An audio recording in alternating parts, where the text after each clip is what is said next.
And this green top, I feel like a rose. Like I feel, you know, like this is the stem and the leaves, and then this is the petals. No? Okay. Are we recording? It's been so long, I don't know. Welcome, bienvenidos. Join the family, subscribe, hit that notification bell so you're notified when I upload, especially after taking a month off. I feel like it's been a month. I'm pretty sure it's been a month. Thank you guys, those of you who are tuning in and watching, thank you for sticking around. I really appreciate it. I used to come on and apologize for a lack of content, and I've learned over the years, especially being someone that does everything on their own for the most part. I do have an editor, shout out Mary. She edits my makeup tutorials, and I have a part-time assistant. However, with coronavirus, she hasn't been here. She still works from home and helps me out from here, here and there, but she's not physically here, and I feel like I physically need her here. Bianca, go back into my life. I used to really run myself into the ground because this job is 24/7, and you can easily lose a work-life balance. This past month, I really decided to take time off and dedicate my time to better help the Black Lives Matter movement, whether it was giving personal donations, educating myself, sharing as much information as I could on Instagram. It was a lot, and it really did consume me from the moment I woke up to the moment I went to bed, and it drained me of all the energy I could have possibly had.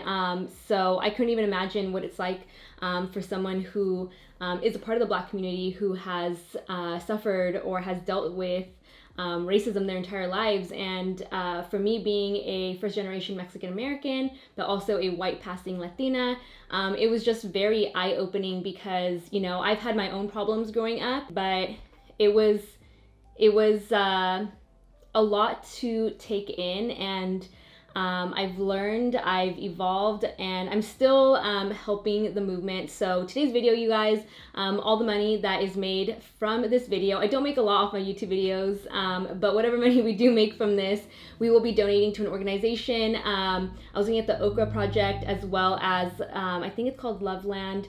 I will link them down below if you guys have any other recommendations that you personally would love to see your money go to, because just from you guys watching the ads that play throughout this video, you are helping to donate. So if you guys have anything that you personally would like to see your money go towards, let me know. And I would love to donate the money generated from this video's ads, to that foundation. And for today's video, I wanted to do a get ready with me, but one of you guys actually commented on a previous YouTube video that you wanted to see me do my makeup unplanned, because normally I play with the makeup before I actually put it on my face, and they wanted to see me do it on camera so that they could see my creative process, like why I choose to pair what eyeshadows and whatnot. So that is what I'm going to be doing for today's Get Ready With Me. Not so chatty, more so focused on my plan of attack, my creativity, and how I build a look start to finish. And I also wanted to do an ode to Pat McGrath, a Black woman who is so inspirational in my life. I've always looked up to her artistry, especially when it comes to runway, fashion shows. Her creativity when it comes to makeup is beyond, and when she launched her makeup line, I was so excited. I cried because she had a masterclass, which I think was the first one she had done in Los Angeles. She had 2 sessions, and you guys might have seen my stories if you watch me on Instagram. I cried my eyes out because I went to West Hollywood, which is a little, like with traffic, it takes about an hour and 15 minutes. It's a bit of a trek. I got there, I was ready, I was early, I was so excited. I had signed up for like the 9 a.m. session. I get there, and the people putting on the production had this, like, like they had just seen a ghost, and they're like, we switched it all to one session happening at 3 p.m. or like 4 p.m. I was there at 9 a.m. I went back home, cried my eyes out. I remember my assistant Bianca was like, why don't you just go back? And I'm like, because I have XYZ due, like I don't have time to like get unready, do this, get re-ready, go. It's, you know, it's an hour there, hour back. That's like prime traffic hour. I cried because I wanted to see her do makeup in person. It was during the launch of the Skin Fetish Sublime Perfection Foundation. So I just stalked everyone's stories afterwards. They were so sweet. They sent me like the nicest care package afterwards, but I was devastated. And I just absolutely love her artistry. She's definitely influenced the way I do makeup, especially editorial makeup. The way she does lips, how she always applies it with her fingers. Pat is just, She is the mother, I think is what they call her. Mother, Pat. So for today, I thought I would use the Divine Rose palettes. This is Divine Rose, I guess 1, and then Divine Rose 2. They're still called Mothership palettes, but she made 2 for the Divine Rose collection. And I wanted to use the one that has the hot pinks, this one. But I recently did a hot pink look, so I might not dabble in it to not do another hot pink look. I might dabble in this one, but again, you guys are gonna see my creative process, how I build a look. So let's just jump right into it, because I've been chatting you guys' ears off probably for like 10 minutes already. Gotta build that ad revenue, you know? That's why we're here. So I'm gonna start by prepping my eyelid. I'm just gonna use the actual foundation on my eyes. That's what I love using as an eyeshadow base, because it blends out and looks really, my armpit's hairy. Let's not zoom in on that. Haven't had a laser hair removal appointment in forever. Usually whenever I'm creating a look that I am unsure about, I will do one eye. If I like it, I will then repeat on the other side. The only problem with that is if you want to use the same brushes, they might be contaminated in other colors, so you'll have to use like double the brushes. And then I'm gonna take my, actually I have my Pat powder. I'm gonna try and use as many Pat products as possible, not just the eyeshadows. So I have the Light Medium 2 Skin Fetish Sublime Perfecting Setting Powder, and I'm just gonna dust this in the crease and on the brow bone so that it's easy to blend out the eyeshadows. And I'm using an LH304 brush to do that. Bring it out here so that way it blends, and also make sure to get the inner corner. And now let me take a look at this palette and see what I want to use. Pat is not afraid to use shimmer in the crease. Her eyeshadow palettes, I think, are the best. Like, they're my absolute favorite eyeshadow formula. She has a perfect combination of matte, these extreme shimmer, glittery shadows. They're just the best. But I think to some people, when they see it, they might be intimidated because the color selection, some people are so used to using like a matte blending shade or crease color, and the matte shades are pretty limited. There's only in this palette 2 matte shades. So I could see that. I'm gonna go in with this shimmery shade right here, and I'm gonna start working that into the outer edge. I feel like that's what Pat always does also. She always starts with the outer edge or creating the definition in the eye. And I'm using a Smith 247. And I'm gonna grab a smaller brush and also apply that to the inner corner. I call this the Katie Jane Hughes technique with the eyeshadow placement. She places it out here, inner corner, and then kind of leaves the center, even the crease, the center of the crease blank. I love what it does for the eyes. Okay, I personally am dying to use this shade. Do you see that reflection? So I'm gonna go ahead and add that to the center and see what it does. And I'm actually gonna wet it too, because I really want it to go on intense. So I'm picking it up and packing it onto a Smashbox full coverage eyeshadow brush. I'm using the Smashbox Photo Finish Setting Spray. You only need 1 mist. I don't know why I always get carried away on camera. And I'm going to sweep that onto the center. That looks so good. I'm gonna go in with this shimmery shade down here. See how it's like really sparkly, really glittery? With my fingertip, I'm gonna brush it onto the brow bone and see what that does. Also right here at the very, very center of the lid along the lash line. I'm gonna take this color right here. I don't know if you can see the shift. It shifts to a, almost like a neon pink, like a purple, even though it looks white. And I'm gonna apply that to this inner corner and then blend it into that first shimmery purple color. I actually think this color will look better up here, just kind of wisped onto the brow bone versus the silver, because I feel like it matches more of the tones. And then I'm going in with the matte shade and further intensifying this inner and outer corner. I'm gonna go in with more of that that center shade. I'm gonna go in with more of that color on the center of the lid, wet it again, because I don't think the silver really goes with this look. It's more golds and pinks versus silver. I'm just gonna go ahead and re-add that to the center and then blend it up towards that pink shade. I actually feel like this look could use a liner, so I might do that. I'm also gonna go in with this really shimmery gold color and add that to the inner corner, because I feel like it's too pink on the inner corner and I want it to match with the gold on the center. So I'm gonna grab another precision brush, a Morphe M213, pop it into this inner corner. and now I feel like it looks connected, whereas there was something off. But now I feel complete. What? How did I even get there? What is that? Powder? Has this been in my hair this entire time? And I'm adding a little more of the matte shade right here just to add some dimension and really make those shimmery shades pop. Same thing with the outer corner, and then I'm gonna add a winged liner. So I'm just packing this color on with a Real Techniques brush. And for the winged liner, I'm also using the Pat McGrath Labs. Does it have a name? I don't think it does. Pat McGrath, probably like Fetish eyeliner. And I'm going to mainly add this to the outer corner to not take away from the center highlight.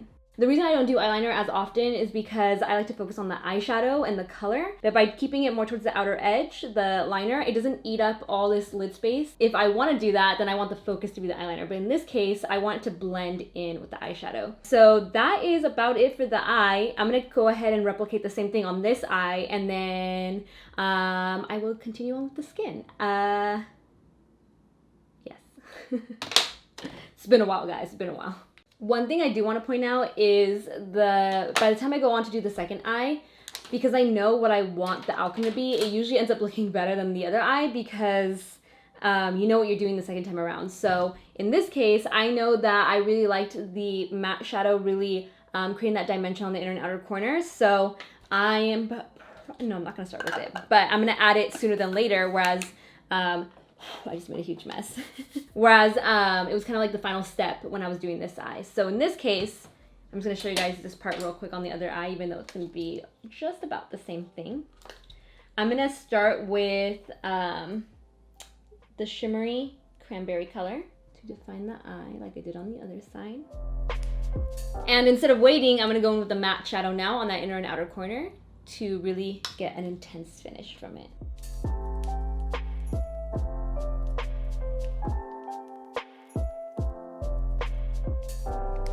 I'm actually going to wait to do my eyebrows because they don't require much. When I did my tutorial on doing eyes first, I did the brows first because I know a lot of people like to do their brows first. But for me, I feel like I usually just fill in the ends just a little bit, so I can wait till the end. It's not going to change the way I do my eye makeup. I'm going to prime my skin. I haven't tried this, and I don't have the Pat McGrath primer. Actually, no, I know what happened to it. That was the little faux pas I had back at the apartment when I placed the PR box where the trash goes, and then Kyle accidentally threw it away. I hope that this one ends up working. This is the All Nighter Face Primer Longwear Foundation Grip. Prep, Smooths, and Perfects from Urban Decay. I've yet to use it. I don't know why, but I've been really into primers lately when before I was like, oh, I only use them sometimes. So let's give it a try. It's got a nice consistency. Definitely smoothing, but it doesn't feel, you know, some of those smoothing primers, how they just feel like putty. They feel, whoa, what is happening there? You know when they just feel like really thick and like they're going to clog your pores? This one doesn't feel like that. So I usually just apply it to the center, maybe a little bit on the chin as well, but just the center of the face where I have visible pores, and then I take my sponge, which is by Okra, and I pat it in to keep it in that area. And then when applying my foundation, I'm going to do the same, even though the pat foundation, I do love applying it with fingers.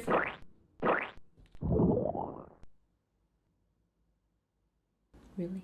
Now that I've got it on my actual hand, I just pick up the foundation with the sponge and then start patting it in.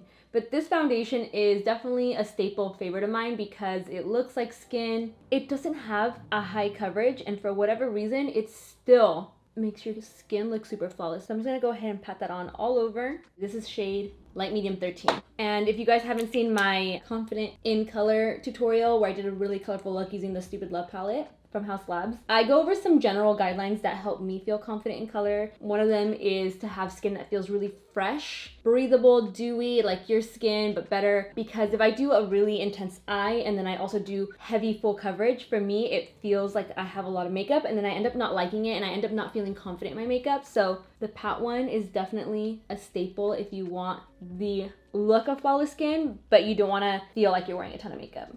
And I'm pretty sure this concealer is too dark. It's the Pat McLabs. It is the Pat McGrath Labs Skin Fetish Sublime Concealer LM13. Wow, I cannot talk, but from what I remember, it was too, like, it doesn't actually highlight, but I'm gonna add it right here for a little added coverage.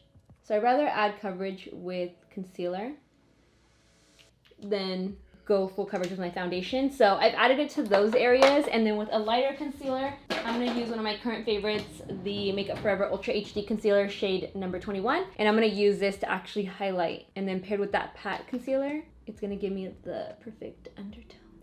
And you best believe after this video, once I'm done filming, I'm gonna go online and buy the concealer in my shade and also the primer.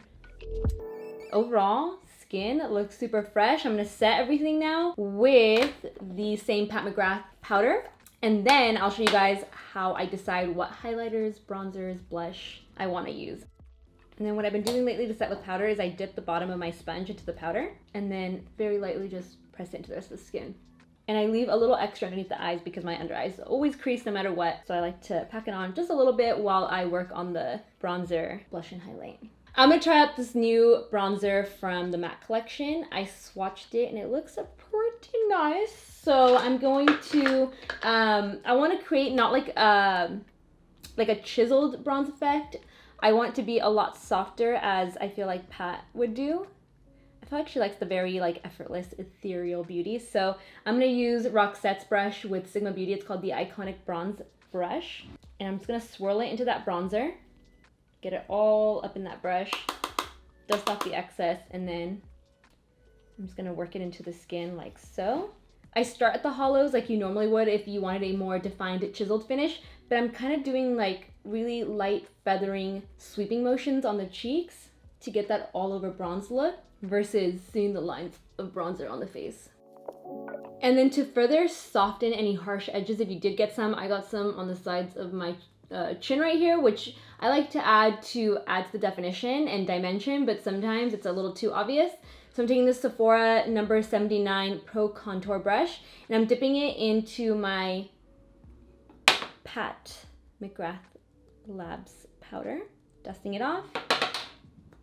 And then I'm gonna use that to lightly swirl some powder into the edges where I applied bronzers so that it looks more blended.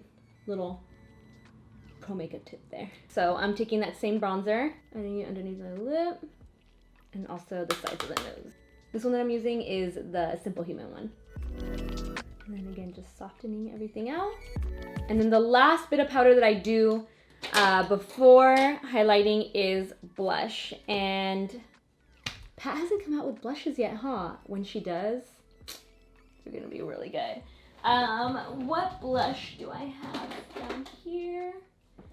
This has been one of my favorite formulas, the MAC Glow Play blushes. This is the shade Blush Please, and I feel like it matches the eyes really well. I always like to match like the main tone of the eyes to the blush. Same thing with the lips. So I'm gonna go ahead and apply this to my cheeks.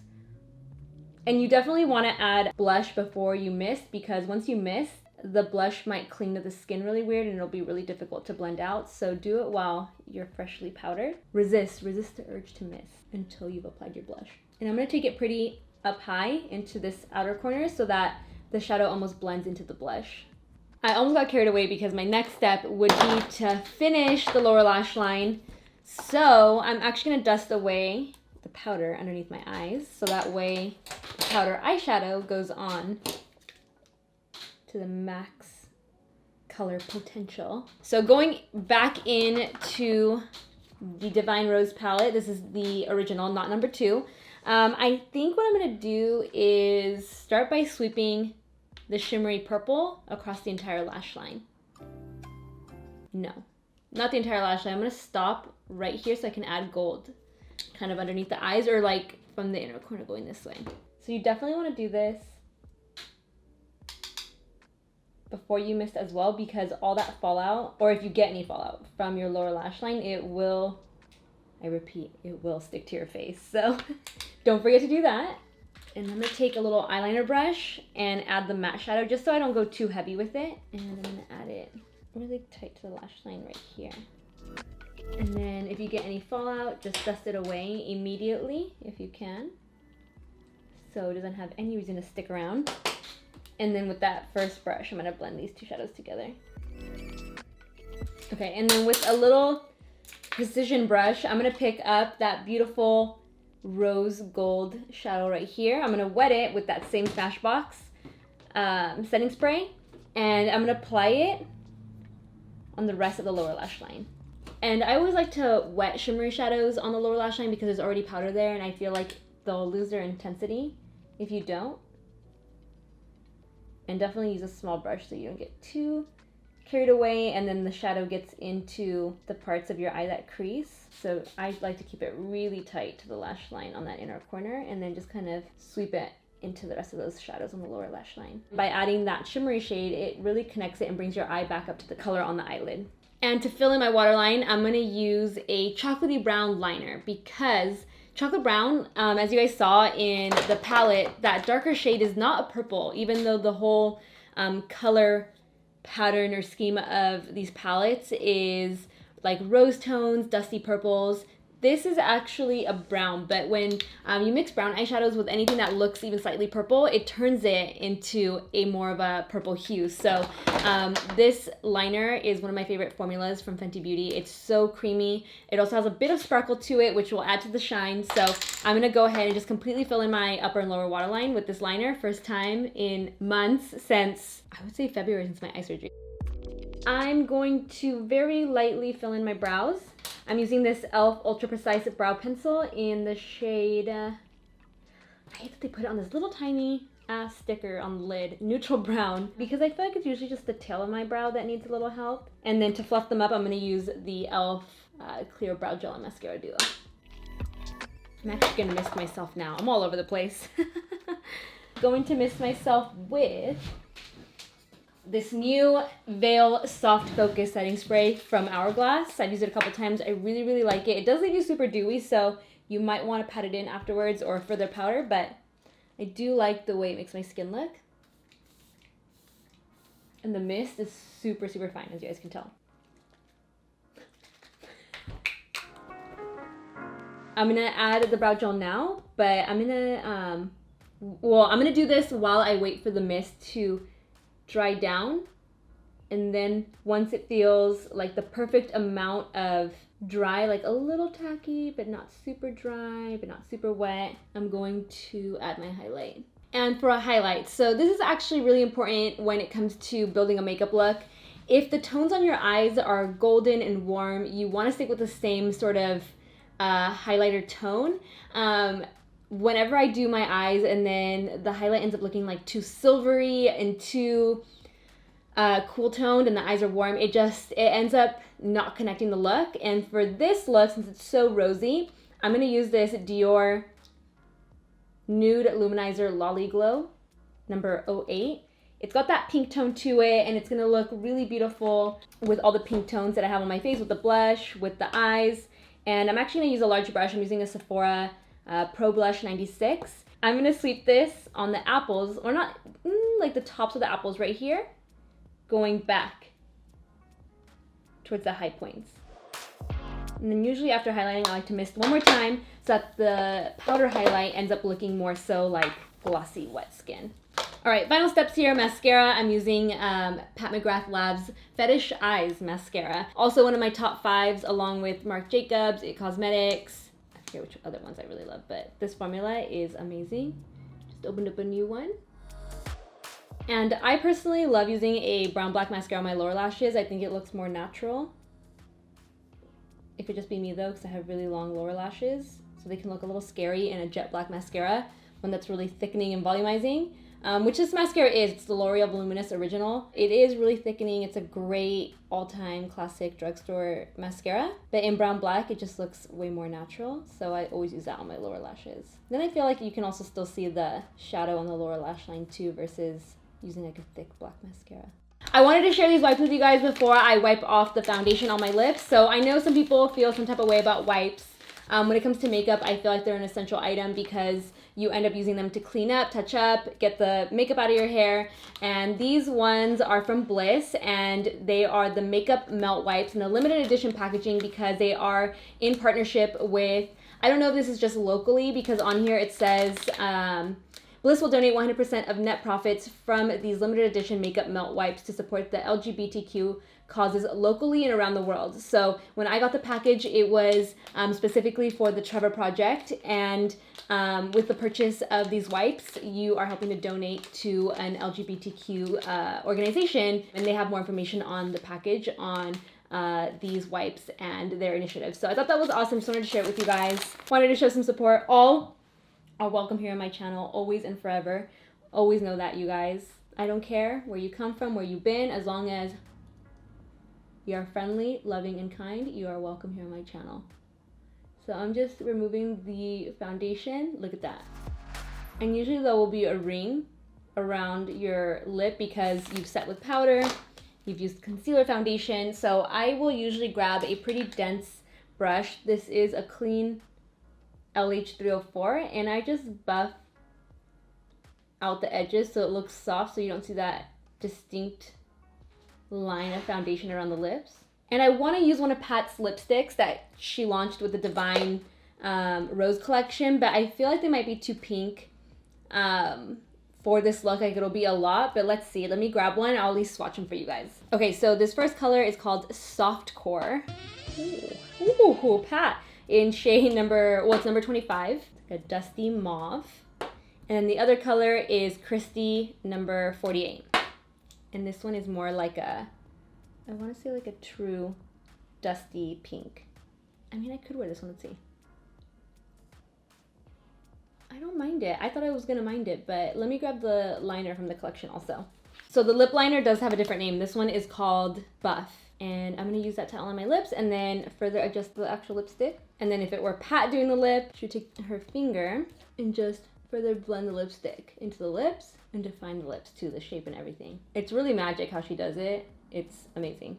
And there you guys have it. That is how I build a look start to finish. So I hope that this was helpful in some way or another, especially if you're really into the Pat McGrath Labs eyeshadow palettes. I think they are seriously the most stunning, most beautiful eyeshadow palettes. I cherish them. I have a little section just for them. So definitely check them out. Hopefully she has another masterclass in LA in the future when COVID-19 is no longer a threat.